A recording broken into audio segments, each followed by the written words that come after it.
j'ai réussi à comprendre mon identité aussi, d'homme et de fils de Dieu, et aussi de fils de mon père par extension.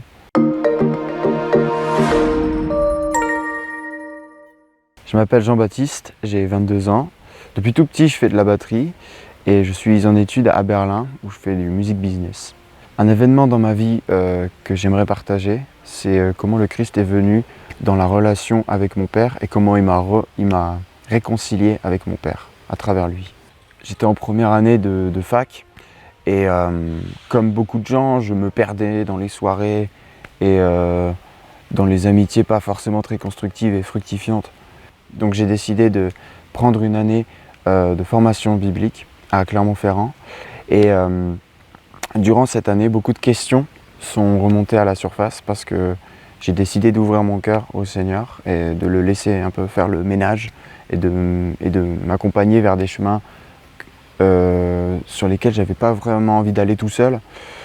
Et donc la question du Père est arrivée assez rapidement. Je considérais mon père comme quelqu'un de faible, je considérais mon père comme quelqu'un de négligeable parce que c'est comme ça que je le percevais, c'est comme ça que le monde me le renvoyait. Et mon père a toujours une foi très forte et je ne voulais pas m'attacher à ça parce que pour moi, avoir la foi, c'était comme être mon père, comme être comme mon père.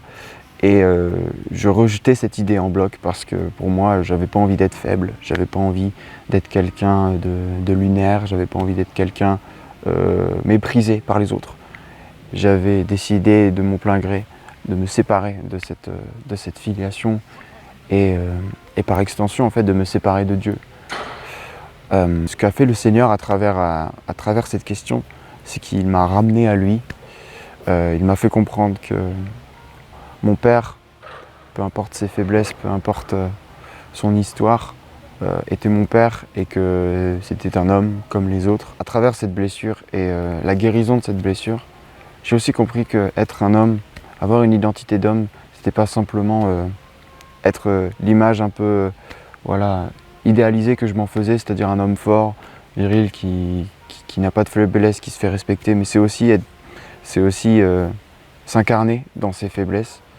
Et à travers cette compréhension, à travers cette ouverture, en fait, j'ai réussi à comprendre mon identité aussi, d'homme et de fils de Dieu, et aussi de fils de mon père, par extension. Puisque j'ai réussi à pardonner à mon père toutes les choses que j'avais sur le cœur, toutes les rancunes que j'avais contre lui par rapport à ce qu'il avait fait ou pas fait. Cette guérison, cette réconciliation avec mon père et avec mon père du ciel m'a beaucoup apporté dans ma vie de prière puisque j'arrive à parler à mon père du ciel comme un enfant parle à son père, avec confiance, dans le don total, dans la confiance totale. Et je peux vraiment avancer dans un chemin de libération qui dure toute la vie finalement.